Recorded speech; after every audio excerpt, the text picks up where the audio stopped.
Brought to you by NBC bearing, भारताची पहिली bearing उत्पादक। मुंबईच्या बेस्ट पतपेढीची आज निवडणूक आहे। आपण पाहतोय भाजपचे आमदार प्रसाद लाड नुकतेच शंकराच्या मंदिरात पोहोचले। आज श्रावणाचा सोमवार आहे शेवटचा आणि त्या निमित्तानं तुम्ही या ठिकाणी पोहोचलात। देवाचा रुद्राभिषेक सुद्धा तुम्ही या ठिकाणी केलेला आहे।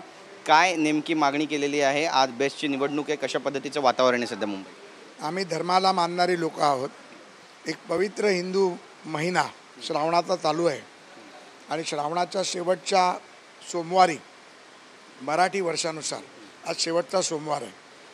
श्री महादेवाचा अभिषेक नागपूजा करून ह्या पतपेढीमध्ये लागलेली वग्न नागाने खोडून काढावी, महादेवानी कृपा करावी, भ्रष्टाचार संपवावा व माझ्या सर्वसामान्य BST कर्मचारी, प्रतिनिधी, कामगार यांना न्याय मिळावा आणि भ्रष्टाचाराचा समूळ नाश करून एक चांगली बँक 5,000 कोटीपर्यंत घेऊन जाण्याचा माझा मानस आहे। कामगारांना न्याय देण्याचा मानस आहे। त्यांचे इन्शुरन्स असतील, मुलांचं शिक्षण असेल, मुलीचं लग्न असेल, यामध्ये त्यांना मदत व्हावी, अडीअडचणीच्या वेळेला हॉस्पिटलच्या वेळेला त्यांना मदत व्हावी, यासाठी बँक प्रामाणिकपणे काम करेल अशी माझी अपेक्षा आहे। ज्या पद्धतीमध्ये कामगारांचा भरघोस असा मला पाठिंबा मिळाला आहे, त्या भरघोस पाठिंब्याने माझा विजय निश्चित आहे। महादेवाचा आशीर्वाद घेतला आहे आणि आज योगायोगाने श्रावणाचा सोमवार देखील आहे। नक्कीच, पण दोन्ही ठाकरे बंधू एकत्र उभे ठाकलेले उत्कर्ष पॅनल आहे त्यांचे देखील उमेदवार उभे आहेत, आपले देखील 21 उमेदवार उभे आहेत। कुणाचा विजय होईल असं तुम्हाला वाटतं? उत्कर्ष कोणाचा केला हे पहिलं ठाकरे बंधूंनी विचारायला हवं। उत्कर्ष स्वतःच्या संचालकाचा केला का उद्धव ठाकरेच्या बेस्ट कर्मचारी सेनेचा केला? 24 कोटीचा भ्रष्टाचार करून गोरगरीब जनतेचे, कामगारांचे पैसे ज्यांनी खाल्ले त्यांचा उत्कर्ष केला आणि उत्कर्ष करायचा आहे का, हा देखील माझा प्रश्न आहे।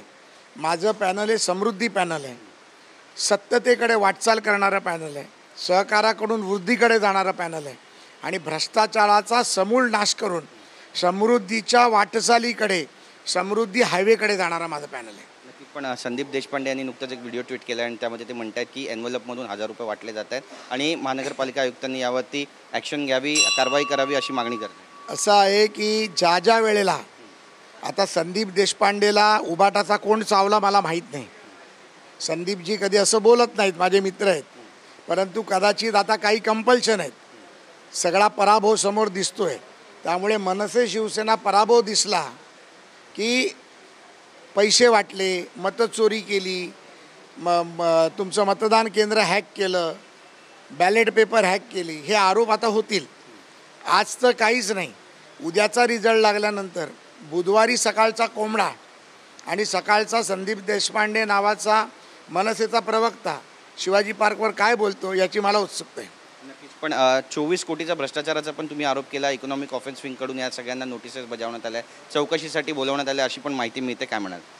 100% बोलवण्यात आलं आहे। माझ्या माहितीप्रमाणे शनिवारी या सर्वांना 4 तास बसून यांची चौकशी केली गेली, त्यांच्याकडे उत्तरं नव्हती। परवापासून जवळजवळ 7 का 8 संचालक गायब आहेत, ते कुठेही दिसत नाही आहेत, प्रचारात नाही आहेत। त्यामुळे जो चोरी करतो ना तो पळतो आणि मग आरोप करायचे की आमच्यावर आरोप झाले, आम्ही चोरीचे आरोप केले। अहो, तुम्ही चोरी केली ती दिसते। मी सातत्याने त्यांना म्हणतोय की तुम्ही जर ते बंगले चुकीचे घेतले नसतील, कार्यालय चुकीचं घेतलं नसेल, बॅगा चुकीच्या घेतल्या नसतील तर मीडियासमोर बोला ना। तुमच्यासमोर बोलायला लाज काय? मला आवाहन करा की आम्ही चुकीचं केलं नाही। पोलीस सहकार विकार बाजूला राहील, मी तर तुमच्याशी बोलायला तयार होतो, शिवसेना प्रमुखांच्या समाधीस्थळावर यायला तयार होतो।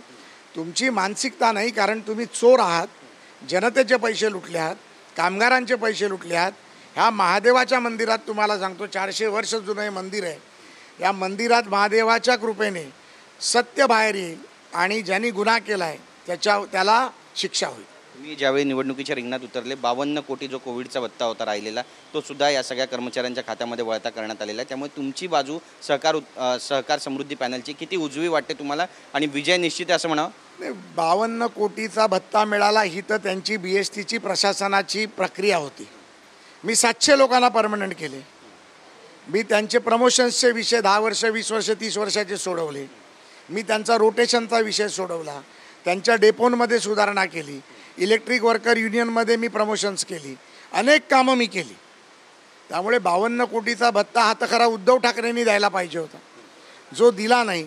देवेंद्र फडणवीसच्या सरकारने 78 कोटी दिले, तेही 78 कोटी रुपये यांच्या झारीतल्या शुक्राचार्याने त्यांच्या दलाल यांना दिले, कॉन्ट्रॅक्टरना दिले. त्यामुळे 52 कोटी हा एक फक्त आता विषय आहे. हरायला लागल्यावर हे दिलं ते दिलं ते दिलं आम्ही दिलं, माझ्यावर गुन्हा दाखल करा, मला अटक करा. कामगारांसाठी मी गुन्हा दाखल करायला तयार आहे. मला पाहिजे तर आर्थर रोडमध्ये नाही, तिहार जेलला नेऊन ठेवा. कामगारांसाठी मी तिहार जेलला जायला तयार आहे. परंतु जे सत्य आहे ते बाहेर आल्याशिवाय राहणार नाही.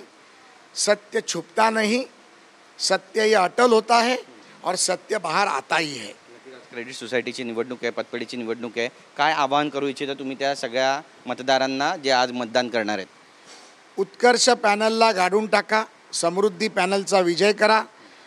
प्रसाद लाड पुरस्कृत समित उत्कर्ष सभा प्रस्तुत सहकार समृद्धी पॅनलची निशाणी आहे कपबशी. कपबशीनी सकाळी चहा पिया, कपबशीवर येऊन शिक्का मारा, प्रचंड मताने विजयी करा आणि बाकी सर्वांचे डिपॉझिट जप्त करा. आमच्याशी बातचीत केल्याबद्दल. तर आपण पाहतोय एक आवाहन केलेलं आहे सर्व मतदारांना. त्यासोबतच संदीप देशपांडे यांच्यावर पण प्रसाद लाड यांनी घणाघाती टीका केली आहे. कॅमेरा पर्सन मनीष विचारेसह Girish Gaikwad, TV9 Marathi, Mumbai. Brought to you by NBC bearing, भारताची पहिली बेअरिंग उत्पादक.